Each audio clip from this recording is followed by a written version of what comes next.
Hi. So the August 2016 broadcasting is a real doozy.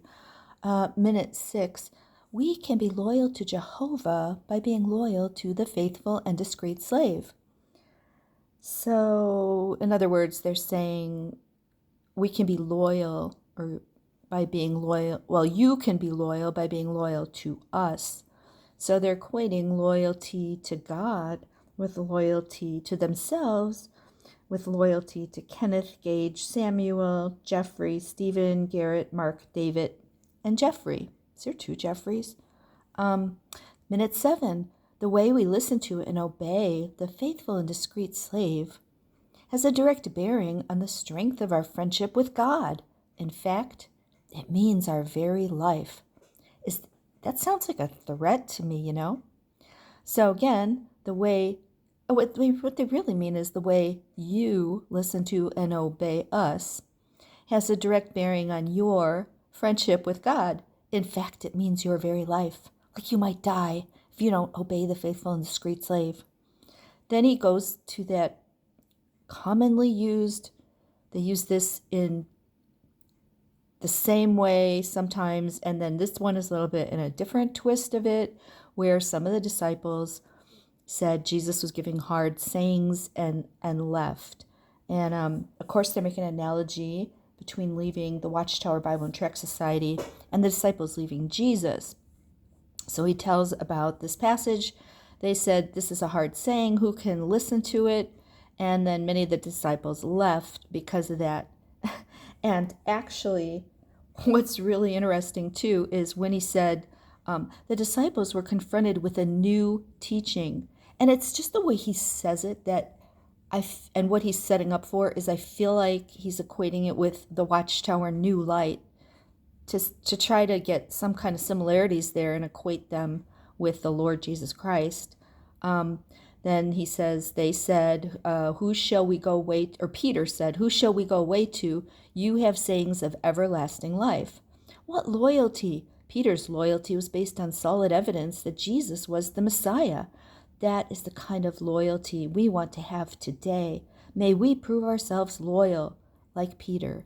So, in other words, they're paralleling themselves with Jesus, and your loyalty to them means everlasting life. They have the sayings of everlasting life, and you should be loyal like Peter. So, see, it's an incredibly authoritative claim, and it's an inspiration claim, really, because you can't have authority like that or equate yourself with Jesus without being inspired. So that's just crazy. And then another part, they say that line. They say sometimes, "This is the best imperfect organization on earth." I mean, how many organizations have some of those governing body actually been ever familiar with? It's amazing to research them and see a fair number of them were raised in the organization, went right to Bethel, started pioneering when they were like 15 and dropped out of school, or, those kind of stories are very similar. They've been like in their lifetime, um, in the bubble of the organization. Are they allowed to go visit other imperfect organizations? Do they even actually know about them? It's just really so bizarre. Um, oh, and at some point, let's see, somewhere around in there, minute 6, 7, 8, 9. I don't have the timestamp for this one, but you know, what if you don't, they make the statement, what if you don't agree with or like the spiritual food served? And that's probably mostly referring to New Light when people have a problem with it. Well, the obvious answer is because maybe they taught something totally different or even the opposite as coming from Jehovah to you, sometimes for decades. Could that be why you have a problem with it, right? Anyway, then they go into minute 12, the governing body. Paul showed his loyalty to Jehovah and the governing body. So they're always saying like Jehovah and his organization, Jehovah and the governing body, right? So they go into the governing body thing. This is really kind of funny too, because some of the references, when you look up governing body and Paul, say that Paul was on the governing body. And I guess more recently, they say he wasn't. A lot of witnesses seem to believe that the term governing body is in the Bible. And I think that partly because it's now in the notes of their study Bible. So they say, let us be determined to be humble, flexible, and obedient, like Paul, thereby proving ourselves to be faithful to the faithful and discreet slave. Let's see, minute 14. Survive Armageddon by obeying the elders as they follow the governing body's direction. They're imperfect but loyal men. Our loyalty is not to men. This, I love this one. Our loyalty is not to men, but to Jehovah's arrangement. So that's a way of distancing from the obvious fact that the loyalty is to men.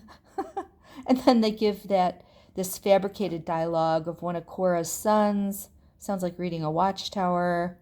At minute 15, this repeated thought that anyone who questions anything is just seeking their own glory. They put that into that discussion because they're wanting you to equate them with Moses, and you might get swallowed into the ground if you don't agree with them.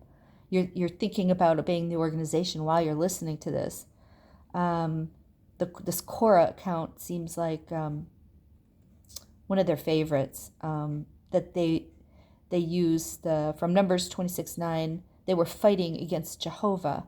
Again, trying to make members think that you're fighting against Jehovah if you don't listen to them. And this is a quote from around minute 14.